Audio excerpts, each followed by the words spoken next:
ఆర్థిక శాఖ మంత్రి బట్టి విక్రమార్క గారు పట్టు వదలకుండా రాహుల్ గాంధీ గారి మాట నిలబెట్టడానికి లక్షలాది తెలంగాణ రైతాంగానికి రైతు రుణమాఫీ చేసి తీరుతామని లెక్కలు వేసి అంకెలు కూడి ఎంతమంది అడ్డం పడ్డా ఎంతమంది కాళ్ళల్లో కట్టెబెట్టాలని చూసినా ఇయాలటికి ఇయాల 18,000 కోట్ల రూపాయలు ఇయాల రైతుల ఖాతాలో మనం వెయ్యడం జరుగుతుంది.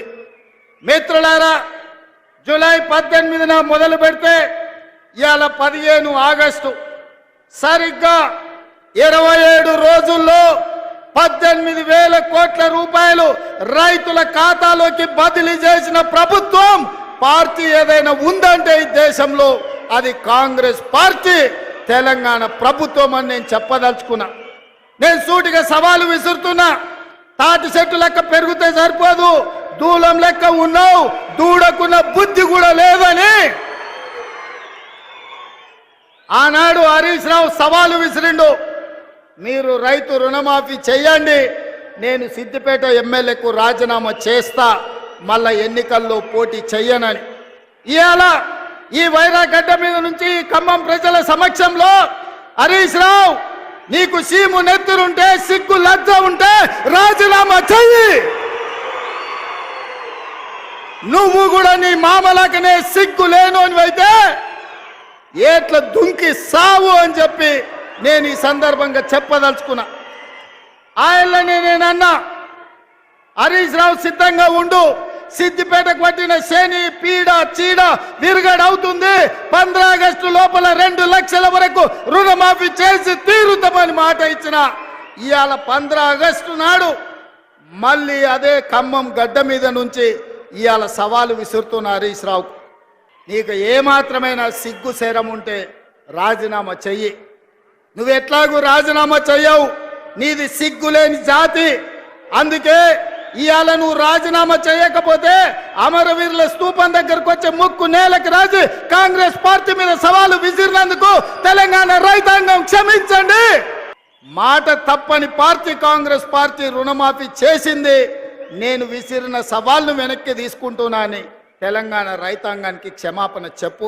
ఏమన్నాడండి హరీష్ రావు గారు? నిన్ను 15 ఆగస్టు లోపల రుణమాఫీ చెయ్యి, 6 గ్యారెంటీలు అమలు చెయ్యి, 100 రోజుల్లో చేస్తా అన్నావు, చెయ్యి, చేస్తే నేను రాజీనామా చేస్తా అన్నాడు. ఇలా 2-3 చిల్లరగాలు పోస్టర్లు పెట్టిండు హరీష్ రావు గారి మీద. అయిపోయింది రుణమాఫీ, నువ్వు అర్జెంటుగా రాజీనామా చెయ్యి. ఎక్కడైంది రుణమాఫీ? చెప్పి చూస్తా, ఏ ఊర్లోకి వచ్చి చెప్పిస్తారో చెప్పండి. కాంగ్రెస్ వాళ్ళు ఎవరు వస్తారో రండి. ఇంకా మళ్ళీ ఎందుకు చర్చకు రాజీనామా చేయి, ఇంకా ఇష్టం వచ్చిన మాటలు. అధికారంలో ఉంటే పందైనా అందంగా కనబడుతుంది, ఇవే మాటలు. ఒక ముఖ్యమంత్రి ఉప ముఖ్యమంత్రి మాట్లాడాల్సిన మాటలు.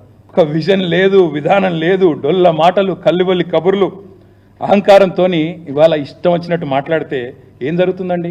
అమర్ రాజా బ్యాటరీస్ జయగల్లా గారు చెప్తున్నారు. నేను ముందే చెప్పాను, అసెంబ్లీలోనే చెప్పాను, ఒక ముఖ్యమంత్రి పిచ్చోడ్లాగా మాట్లాడితే నా రాష్ట్రం దివాలా తీసింది, అప్పులపాలైపోయింది, పైకి మంచిగున్నా లోపల ఎయిడ్స్ పేషెంట్ లెక్కున్నది, క్యాన్సర్ పేషెంట్ లెక్కున్నది అని ముఖ్యమంత్రి పిచ్చోడ్లాగా మాట్లాడితే డౌట్స్ వస్తాయి స్వామి ఇన్వెస్టర్స్లో. ఆయన అన్నాడు, జయగల్లా గారు ఏమన్నారు? I'm not doubting the intent, I'm not doubting the intent, but I doubt there ability to fund or deliver on the incentives promised. అంటే ఏంది? మీ ఉద్దేశం నేను తప్పుపడతలేను, ఇస్తారా ఇయ్యరా అనుకుంటలేను, కానీ మీ దగ్గర పైసా ఉందా లేదా నాకు డౌట్ వస్తుంది. ఎందుకంటే మీరే తెల్లారలేస్తే దివాలా తీసింది, అప్పులపాలైపోయింది, క్యాన్సర్ పేషెంట్, ఎయిడ్స్ పేషెంట్ అని రాష్ట్రాన్ని తెల్లారలేస్తే ముఖ్యమంత్రి ఉప ముఖ్యమంత్రి శాపనార్థాలు పెడితే ఇట్లే ఉంటుంది. మరి సెక్యూరిటీ లేకుండా, భద్రత లేకుండా రా, మీడియాని తీసుకొని పోదాం, మీడియాని తీసుకొని మంచిగా లైవ్ టెలికాస్ట్ కిట్లను తీసుకొని పోదాం, నీ కాన్స్టిట్యున్సీకి పోదాం. ఊరు కూడా నీ ఇష్టం, మండలి నీ ఇష్టం, ఊరు నీ ఇష్టం. రైతు వేదికలు కట్టిండు కేసీఆర్, మంచిగా రైతులను కూర్చోబెట్టు. ఒక్క రైతు వేదికలో నన్నా రైతులు కనుక 100% రుణమాఫీ అయిందంటే నేను అక్కడే నా రాజీనామా పత్రం స్పీకర్ గారికి పంపిస్తా, రాజకీయం వదిలేసి శాశ్వతంగా ఇంట్లో కూర్చుంటా. ఒక్క ఊర్లో, ఏదన్నా ఒక్క ఊర్లో చెప్పిస్తావా? నువ్వు చెప్పిన దానిలో వాస్తవం ఉందా?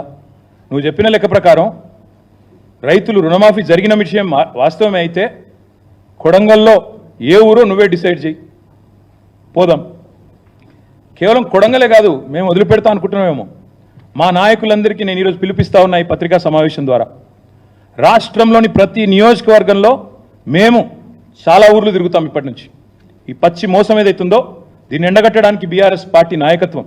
మొన్న మా తమ్ముడు వివేక్ గారు ఎట్లా కుత్బుల్లాపూర్ రూరల్ మండల్లో ఎంతమంది ఉంటే ఎంతమందికి అయిందో మొన్న వచ్చి ఇక్కడ ప్రెస్ మీట్ పెట్టి మరీ లెక్క చెప్పినాడు. రుణమాఫీ విషయంలో 1000 మంది ఉంటే కేవలం 100 మందికి ఇచ్చి మేము మొత్తం కంప్లీట్ చేసినామని పోజులు కొడితే ప్రధాన ప్రతిపక్షంగా మా బాధ్యత మీ వాదనలోని డొల్లతనాన్ని ఎండగట్టడం.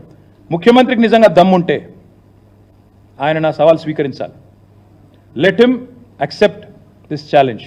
కొడంగల్ పోదాం, లేదా నీ ఇష్టం. ఉమ్మడి పాలమూరు ఏ కాన్స్టిట్యున్సీకైనా పోదాం, నీ ఇష్టం. సొంత ఊరు కొండారెడ్డిపల్లికైనా పోదాం. ఆ ఊళ్ళో అయినా 100% రుణమాఫీ అయిందా నువ్వు రుజువు చేయి. అక్కడ ఉన్న రైతులందరినీ కూర్చోబెడదాం. మీడియా సెక్యూరిటీ వద్దు, ఆఫీసర్లు, చీఫ్ సెక్రటరీలు, భయపెట్టేటోళ్ళు, బ్యాంకర్లు ఎవరొద్దు. మీడియా నువ్వురా, నేను వస్తా మా పార్టీ నుంచి రైతులతో చెప్పిస్తే అక్కడనే మీడియాకి నా రాజీనామా ఇచ్చి రాజకీయ సన్యాసం. మళ్ళీ మీరు నా ఇంటర్వ్యూ కూడా మరోసారి ఇవ్వాల్సిన అవసరం ఉండదు, మీకు కూడా బాధ ఉండదు. అట్లా అక్కడే వదిలేసి వచ్చేస్తా. ఇంకొక మాట కూడా అడుగుతా ఉన్నాను రేవంత్ రెడ్డి గారిని. సగం కూడా చేయకుండా 40% కూడా చేయకుండా సంపూర్ణంగా చేసినామని చెప్పుకోవడం అంటే ఇది సంపూర్ణంగా దిగజారడమే. ఇంతకంటే నీతి బాహ్యమైన పని ఇంకోటి ఉండదు. వాళ్ళ రుణమాఫీ కాలేదు, వాస్తవం. రైతు బంధు రాలేదు. ఎవరిని అడిగినా రైతు చెప్తాడు నీకు. ఇవాళ చాలామంది రైతుల ఆందోళన ఉంటే లక్షలాది మంది రుణమాఫీ కాక నువ్వేమో సంబరాలని చెప్పి సన్నాయి నొక్కులు నొక్కితే డెఫినెట్గా రైతుల్లోంచే నువ్వు ఫీల్డ్కి వస్తే నీకే తెలుస్తుంది. అందుకే అనేది నేను సెక్యూరిటీ లేకుండా రా, అధికార గణం లేకుండా, మంది మార్బల్యం లేకుండా రా, పోదాం. కొండారెడ్డి పల్లెకి పోదామా, ఇంకో ఊరికి పోదాం. తప్పకుండా అన్ని విషయాలు రైతులే చెప్తారు. నేను మీ అందరినీ కోరేది ఈ రుణమాఫీని ఏకకాలంలో చేస్తామని చెప్పి మోసం చేయడమే కాకుండా 8 నెలల పాటు సాగదీసి ఇప్పుడైనా మళ్ళీ ఏదో చేసినట్టు బిల్డప్ ఇస్తున్నారు. ఇది పచ్చి మోసం, పచ్చిదగా. ముఖ్యమంత్రి మీద చీటింగ్ కేసు పెట్టాలి. నిజానికి రైతులను మోసం చేసినందుకు చీటింగ్ కేసు పెట్టాలి. తప్పకుండా ఆ పని కూడా రైతులు చేస్తారని నేను అనుకుంటా ఉన్నా. ఇంకొక మాట కూడా నేను చెప్తా ఉన్నా. ముఖ్యమంత్రి గారు నిన్న చూస్తూ ఉంటే, ఆయన మాటలు చూస్తూ ఉంటే నిజంగా ఆ ఫ్రస్ట్రేషన్ ఏందో కానీ ఆయన మాట్లాడే మాటలు, ఒకటేమో బాక్రానంగల్ ఇక్కడ ఉందంటాడు, ఇంకోటేమో గూగుల్ విప్రో CEO సత్యా నాదెల్లా అంటాడు. తర్వాత ఇంకా చాలా ఉన్నాయి ఆయన మాటలు వింటూ ఉంటే. నాకైతే ఆయన మానసిక సంతులనం మీద అనుమానం ఉంది. ఆయన కుటుంబ సభ్యులకు కూడా నేను విజ్ఞప్తి చేస్తూ ఉన్నా, ఆలోచించుకోండి. ఏదో అయినట్టుంది పాపం, దయచేసి చూపెట్టండి. ఎందుకంటే రాష్ట్ర భవిష్యత్తుకు ప్రమాదం. పిచ్చోడి చేతిలో రాయిలాగా రాష్ట్రం మారితే రాష్ట్రానికి ప్రమాదం. ఆయన మరి అసహనము, ఫ్రస్ట్రేషన్ బాగా పెరుగుతోంది. ఎందుకంటే ఆయన విషయాలన్నీ బయటపడుతున్నాయి ఒక్కొక్కటిగా. బావమరిదికి అమృత్ కాంట్రాక్ట్ ఇచ్చిన విషయం బయటపడ్డది. తమ్ముడితో MOU చేసుకున్న విషయం అమెరికాలో బయటపడ్డది. ఇంకా ఒక్కొక్కటిగా చాలా బయటకు వస్తున్నాయి. కాబట్టి తిట్లు, బూతులు, అవాకులు, చెవాకులు, ఫ్రస్ట్రేషన్లో బీపీ పెంచుకున్న అరచడాలు ఇవన్నీ జరుగుతూ ఉన్నాయి.